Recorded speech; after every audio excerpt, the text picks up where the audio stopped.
We started with the relation between the Einstein coefficients, okay, wherein we are going to find out the relation between the absorption coefficient, spontaneous emission coefficient, and uh, Einstein coefficient for the stimulated emission, okay, B12, A21, and B21, okay. Now assume that at any temperature T, which is the thermal equilibrium temperature, nu is the frequency of the radiation and nu is the energy density of the radiation which is being incident. N1 is the total number of atoms in the energy state 1 and N2 is the total number of atoms in the energy state 2. Okay. Now because N1 atoms are lying in the lower energy state, so there is a probability that they can absorb the radiation and they can go to the higher energy level. Okay, so if P12 is the probability that the atom can absorb the radiation and go to the higher energy level, then total number of atoms that are absorbing the radiation and going to the higher energy level would be N1P12. Now we also know that P12 is the rate of transition from 1 to 2 is equal to P12 U nu. So we just substituted the value over here. Let us say this is my equation number 1.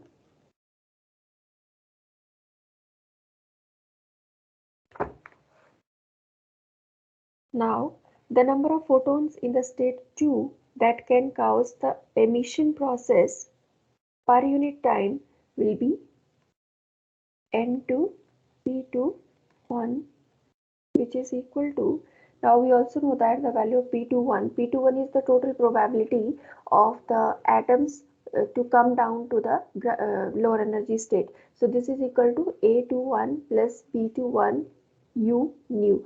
So by putting the value over here, this becomes N2 A21 plus B21 U nu. Okay. Now we know that for equilibrium, the absorption and emission should be equal, right? The number of atoms that are being that are absorbing the radiation should be equal to the number of atoms that are coming down by giving rise to the radiation. So it means that N1 equation number 1 and equation number 2 should be equal. So that means N1 P12 is equal to N2 P21. So we can just equate the right hand side of both of these equations, equation number 1 and equation number 2, such that N1 B12 U nu is equal to N2 A21 plus B21 U nu, right? So it could be taken inside, N2 could be taken inside, so that this becomes N2 A21 plus N2 B21 U nu. Now we can just take the terms to one side that contains this energy density U nu, so that this becomes U nu into N1 B12 minus N2 B21 is equal to N2 A12, or U nu is equal to N2 A21 divided by N1 B12 minus N2 B21, which is equal to A21 upon B21. I'm just taking B21 common from here, and I'm also taking N2 common from the denominator, so that the N2 and N2 of numerator will cancel each other. So this will be 1 divided by N1 upon N2 B12 upon B21 minus 1. Okay, so this is my energy density. U nu is equal to A21 upon B21 into 1 upon N1 N2 B12 divided by B21 minus 1. Okay, now we also know that according to the Boltzmann distribution law, the number of atoms N1 and N2 in the energy states E1 and E2 in thermal equilibrium at the temperature T are given by N1 is equal to N naught exponential minus E1 by kT. This is from Boltzmann distribution law. And similarly, N2, that is the number of atoms in the second energy state having energy E2, is given by N2 is equal to N naught exponential minus E2 upon kT, where N naught is the number of atoms in the ground state, total number of atoms in the ground state. Okay, अब इन दोनों को अगर आप divide करोगे, you will get N2 upon N1 is equal to exponential minus E2 minus E1 upon kT. K is the Boltzmann constant. Now, what is this E2 minus E1? Let's say if E2 is the energy of the higher state and E1 is the energy of the lower state, then what is E2 minus E1? E2 minus E1, see, for an atom to absorb the radiation, this is a condition that h nu should be absorbed if the energy of h nu is equal to the energy difference of these two levels. Okay, that means E2 minus E1 must be equal to h nu, right? So if you substitute the value of E2 minus E1 is equal to h nu in this equation, that is the energy of the photon emitted or absorbed, and h nu is the energy of the photon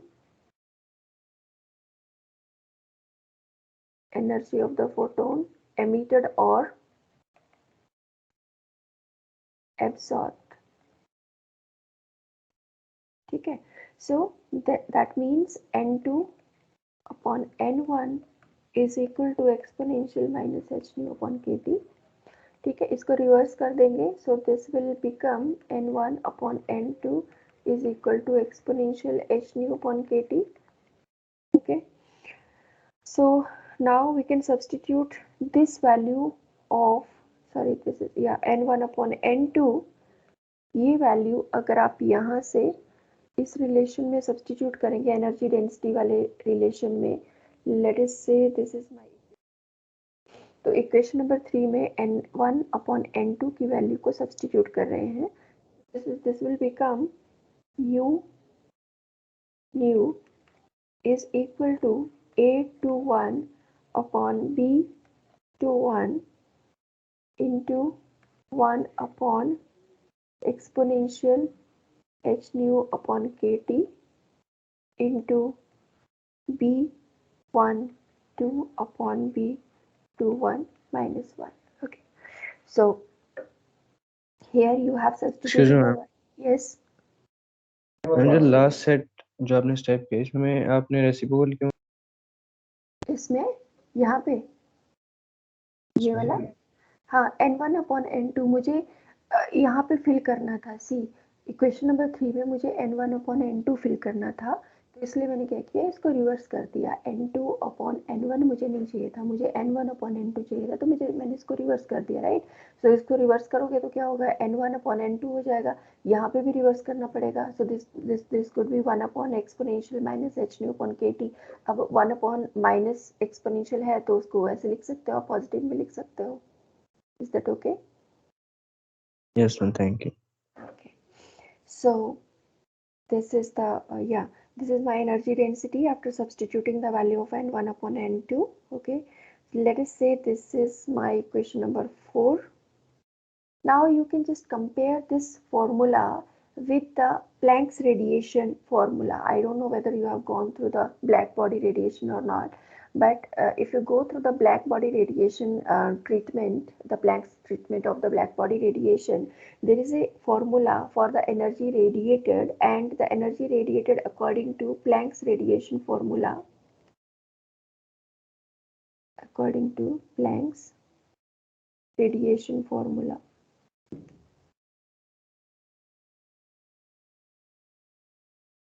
According to Planck's radiation formula, the energy radiated is equal to U nu is equal to 8 pi h nu cube divided by c cube into 1 upon exponential h nu upon kt minus 1. ठीक है, जो planks radiation formula बोलता है वो इतनी energy बोलता है कि इतनी एनर्जी रेडिएट होती है. So let us say this is my equation number 5. So if you compare both of these equations, equation number 4 and equation number 5, you'll came to know that A21 upon B21 is equal to 8 pi h nu cube divided by c cube, and also if you see here, this is exponential of this term multiplied by this term, so it means B12 upon B21 is equal to 1. Okay, so what do you conclude from both of these equations? We conclude that number 1, B21 is equal to B12. Now what were they?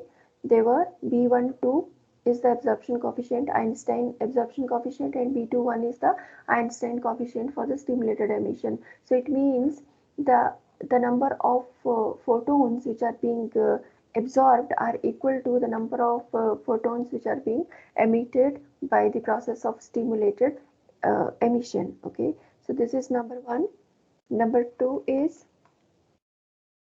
A21 upon B21, that is the number of photons emitted through the spontaneous process divided by number of photons emitted through the stimulated process is directly proportional to nu raised to power 3.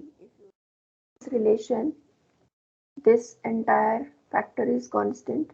The only thing which is variable is nu.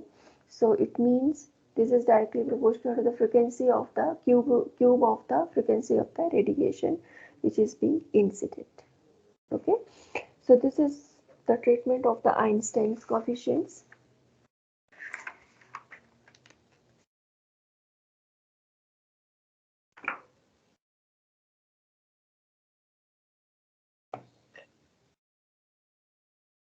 Okay, yeah, next one is, any doubts, students?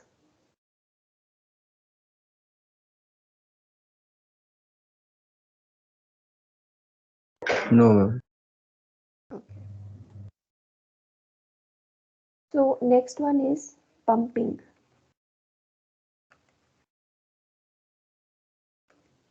So in the last lecture, we were also talking about the population inversion process, right?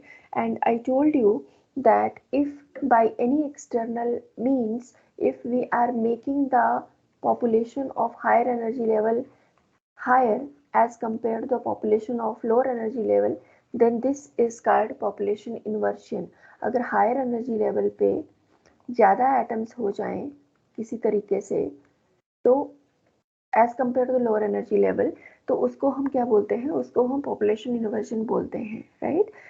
If we have two energy levels, let us say E1 and E2, and let's say if the energy of this E2 is more than the energy of E1, and if E2 is having higher number of atoms, let us say N2, and this is N1, and let's say if N2 is higher than N1, then this process is called population inversion. I also told you that this is not a phenomena which actually exist under normal circumstances. Okay, and normally ऐसा नहीं होता है. Normally क्या होता है कि lower energy level में ज़्यादा एटम्स होते हैं as compare to the number of atoms in the higher energy level, right? But if you supply some energy by external means, then there may be a possibility that the number of atoms could be made higher in the higher energy level. So this process is called pumping. The population inversion can be achieved by exciting the medium with suitable form of energy, and this process is called pumping. The process of making number of atoms higher in the higher energy level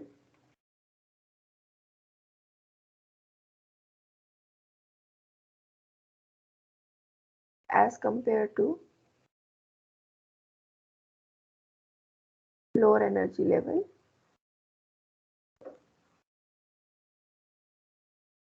by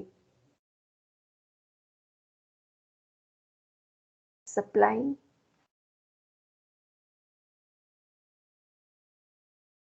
suitable form of energy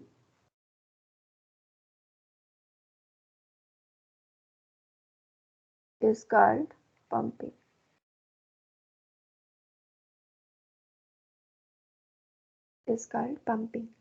अब जो methods होते हैं pumping करने के, there are several methods through which you can achieve the phenomena of population inversion. The various methods through which you can do this is number one, optical pumping.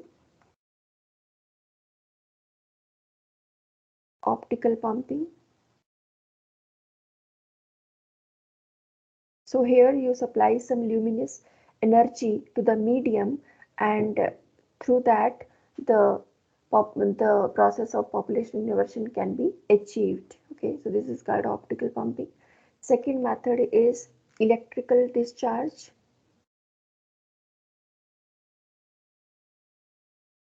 Electric discharge, तो इसमें आप क्या करते हो, gases ion ledgers में ये phenomena हम लोग यूज करते हैं. तो इसमें through the electrical methods you just produce this population inversion. Okay. Third one is inelastic atom collisions.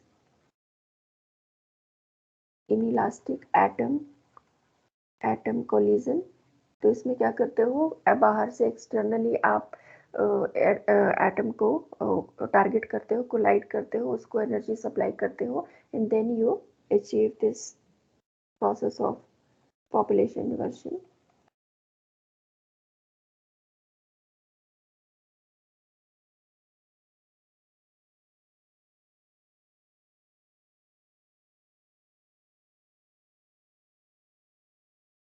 Then next method is chemical conversion.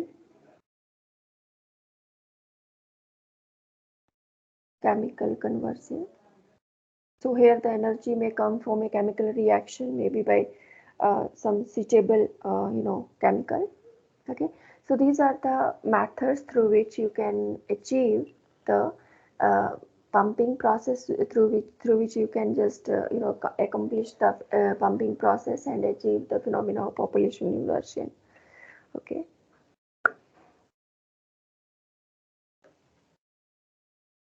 Next one is characteristics of a laser beam.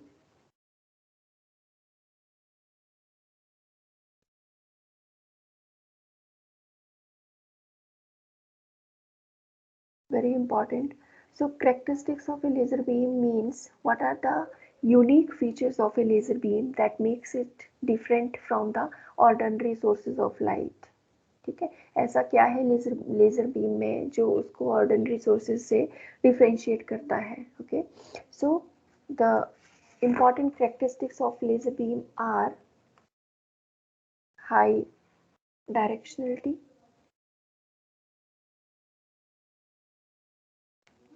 laser beams are more directional as compared to the ordinary light sources. इसको हम detail में करेंगे may be in the next lecture. Okay, number 2 is high intensity. the intensity of the laser beam is quite high as compared to ordinary sources. Third is extraordinary monochromaticity.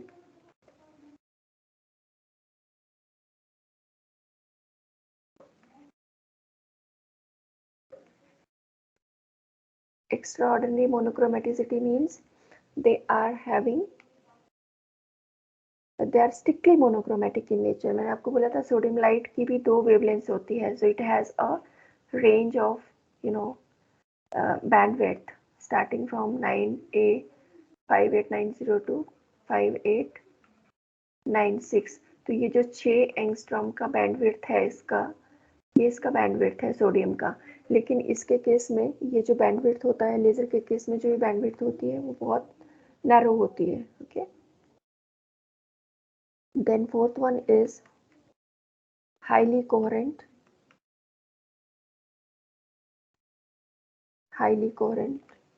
So this is very highly coherent as compared to the other coherent sources.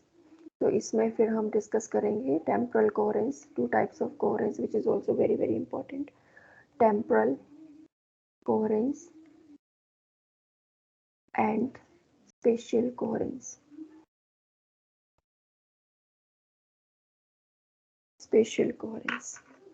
Okay, so these are the properties, or these are the unique features of the laser beam, which we will discuss in detail maybe in the next lecture. Okay, so that's all for today. Any question?